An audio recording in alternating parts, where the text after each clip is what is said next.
Hey guys, it's Housewife in Heels. I'm here with my latest shoe comparison. This one being the Christian Louboutin Socates versus the Christian Louboutin Irizas. I know that a lot of people out there can hardly afford one pair of these, let alone two, and I myself have had the experience of which one do I choose. So I hope that videos like these will help people out there who are indecisive about what decision they make, whether it be for a pair of shoes for themselves, whether it be for a loved one, a friend, whatever the case may be. I hope to help people out that need help with that. I know there are some people out there that just like to watch me compare shoes or just to see the differences and similarities between them, and that's fine too. I enjoy you as well. So I'm gonna divvy this up into three categories.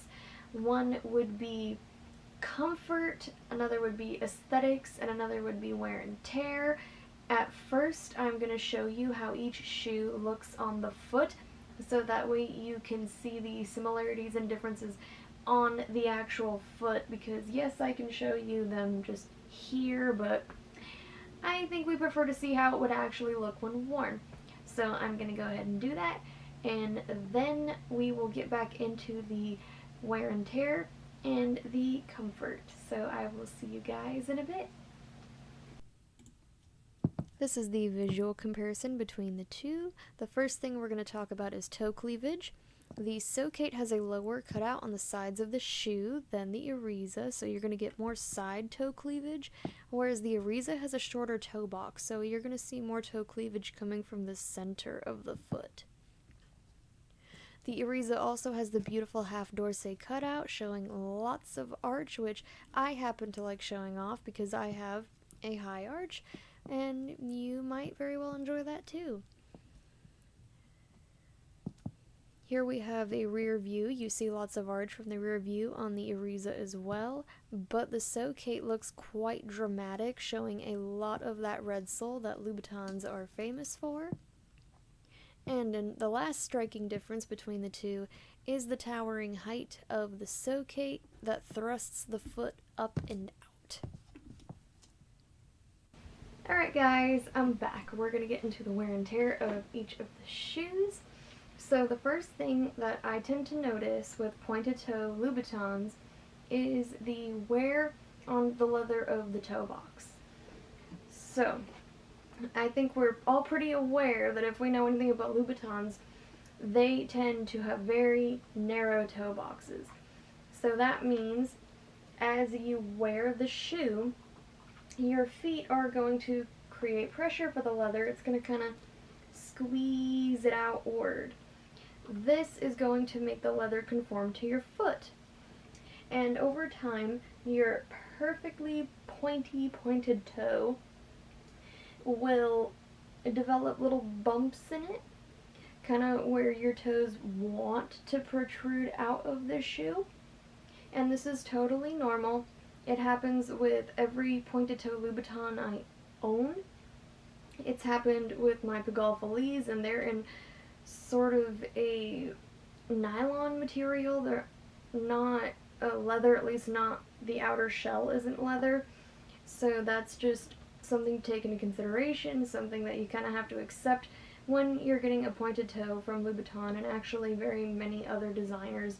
I'm not sure how you can get around that, but if that is something that bothers you, get patent leather so that way it won't wear down as quickly. So definitely take that into consideration. That has happened in both my Socates and my Irizas. I will say that it has happened more so in my Irizas simply because I wear them more often. But that has everything to do with comfort, not necessarily because the leather is softer.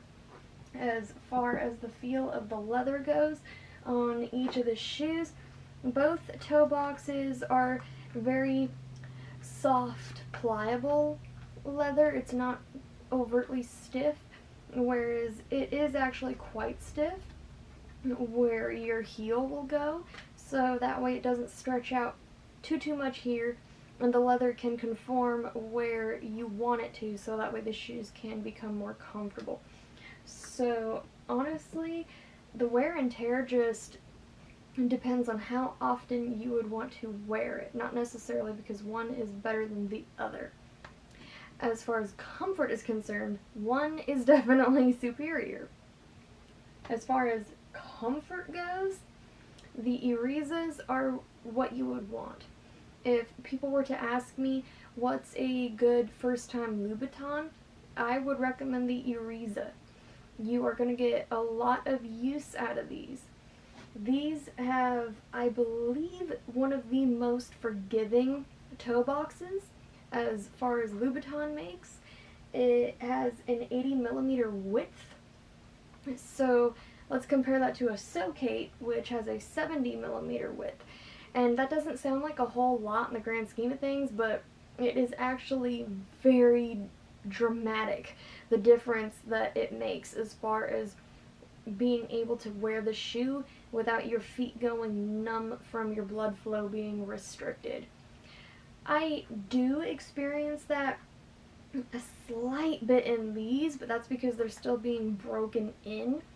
I know over time as I do break them in, which I definitely know I will, these will become like a practically everyday shoe for me. I can already run errands in them. I can definitely say go out on a date with my husband in them. These I can wear practically anywhere so long as it's practical to wear a heel. So the comfort, definitely the Iriza reigns supreme. As far as practicality, the Iriza's definitely going to have to go to that as well. The Socates kind of have a notorious reputation for being the most uncomfortable shoe. I don't agree that they're the most uncomfortable shoe out there, but as far as Louboutins go, they definitely are up there so long as they're not broken in. The problem with these as far as comfort is concerned is two things. One, this very extreme heel pitch of 120mm. Not a whole lot of shoemakers do that size, and it's for a reason, because people do not want their feet at such a crazy height. A 20mm heel difference doesn't sound like much, but in the grand scheme of things, it is a whole lot, and a lot of people cannot handle it. So don't invest in these if you are not certain that you can wear a 120, because it does cause strain on your feet, it does cause strain on your legs. They do become difficult to walk in over time. So definitely take that into consideration if you're seriously wanting to get these over the Irizas.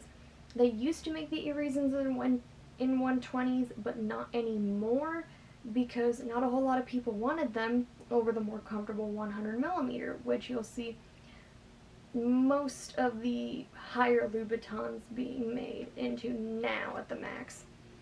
Now, the second reason why people complain about these being so uncomfortable is this narrow toe box. People will pick up their first pair of Louboutins, usually these, and they will wear them once, and obviously the shoe will not be broken in, so the shoe is going to be quite stiff. This is going to restrict your blood flow, your feet are going to go numb, and then you're going to hate these and want to consign them. So if you are not patient, if you want immediate comfort, if you do not want to take the time to wear these on shorter outings, so that way your feet don't have the chance to go numb, then don't get these.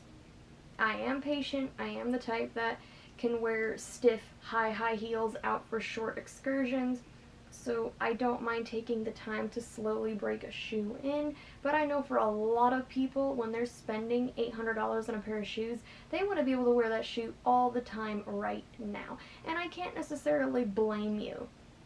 So, for Socates, while I don't think they're the absolute most uncomfortable shoe in the world, I do think that these are not for a first-timer with someone purchasing designer shoes.